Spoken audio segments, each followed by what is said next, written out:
I have another album review for you. The name of the band is The Lion's Daughter, and the name of the album is called Bathhouse. The album was released on October 13th, 2023.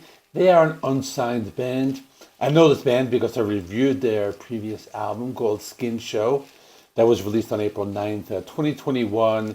That was maybe about 7 or 8 months after I started my channel. My channel was fairly new back then, and one of the first underground artists I did on my channel. I thought they were very good. They were very original. They mixed a lot of horror movie synth and extreme metal. I guess that's how I could describe it. No matter what the genre, this band is here to entertain us. He said anus. Entertain us, anus. This band is from St. Louis, Missouri. They formed in 2007. They are listed in the Metal Archives website as progressive or blackened sludge metal. I don't know if that's how you can describe them. I don't really think they fit into one particular genre. But one thing this band does very well is they mix horror movie elements with extreme metal. This is a good album to play during Halloween. I'm sure other channels have mentioned that already. The album is about 40 minutes long. There are 9 songs. The songs are all about the same length, between 4 and 5 minutes. So let me just go through the tracks. That's the best way to describe this band.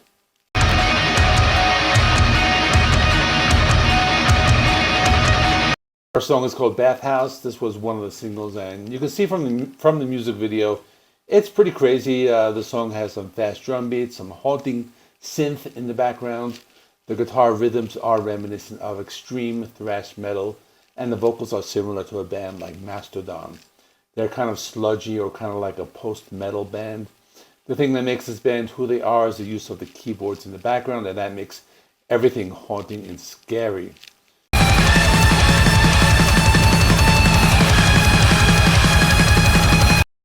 This is followed by Maximized Terror. This is another fast-paced song with blast beats and shredding-style guitar solos. The synth keyboards are very scary, and the vocals on this track are very intense. They add some distortion to the vocals, then they give it more of an evil sound. Some of the vocals are more on the sludge metal side. The music is very dense. There's a lot going on in every song. The song feels like a whirlwind, and it makes your head spin listening to it.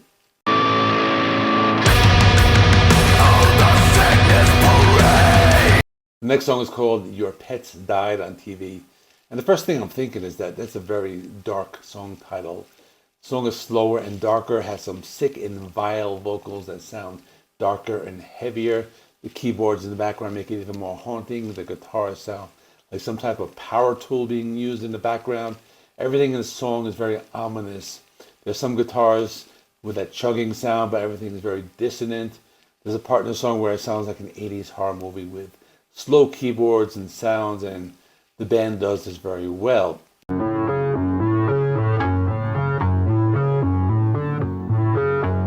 Next is Liminal Blue. This one really stands out. It starts with that horror movie synth sound I have been talking about throughout this video. They bring in some post-metal style guitars with some tremolo picking. The vocals are still very heavy.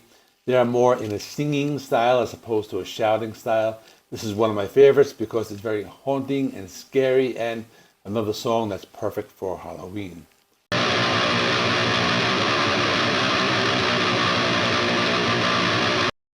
The next song is called Rerouted, and here they make the guitar sound like a chainsaw with some dark and ominous guitar riffs. The song goes back and forth between the fast and heavy extreme metal sound and the haunting keyboard sounds. The song is very intense. It sounds like a killer is on the loose. There's one part of the song you can hear a faint voice saying the word like out over and over, or at least that's what I heard.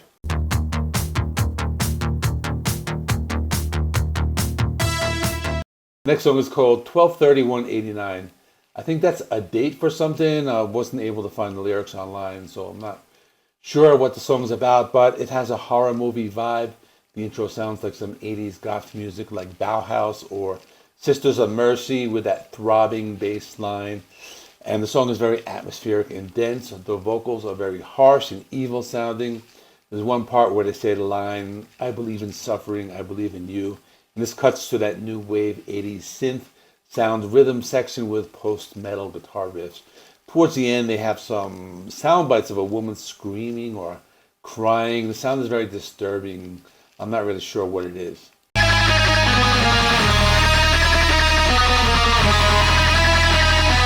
For All Our Night is next. It sounds like black metal with tremolo picking and fast drum beats. Song continues with fast rhythms and dark sounding vocals. They have some background vocals which sounds like some type of chanting, and the entire song has a very dark and ominous feel. There's also part of the song where they use distortion on the vocals that makes it sound very disturbing. They bring in haunting synth sounds that creates a very scary atmosphere as they go into the guitar solo.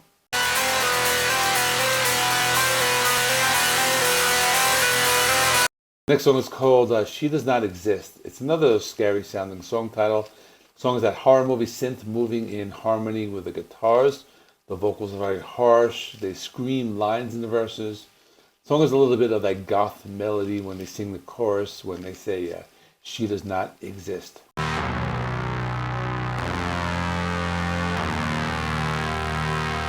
Final song is called End Credits. This was also one of the singles and actually the first song I heard from the album.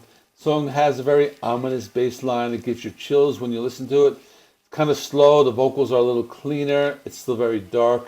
The song moves back and forth between the softer bass parts and the more extreme passages with heavy guitars. I don't think they forgot the horror synth. It's still there. It creeps up on you when you least expect it. This album took me a few listens to get into it. At first I was thinking the previous album was better, but I think this one might be an improvement. This is some scary horror metal. It's for people who like extreme metal. It's not easy listening, and it's not like verse, chorus, and catchy hooks. This is deep and disturbing things going on. If you like that type of thing, check it out. My score is an 8.5 out of 10. Let me know in the comments what you think. Check out my review of Skin Show from 2021. This was the previous album that's worth checking out. Like this video, it helps me with the YouTube algorithm. Please subscribe if you haven't already. I need about 70 more subscribers to reach my goal of 2,000, and I'm hoping to do it by the end of the year, and I will see you in the next one.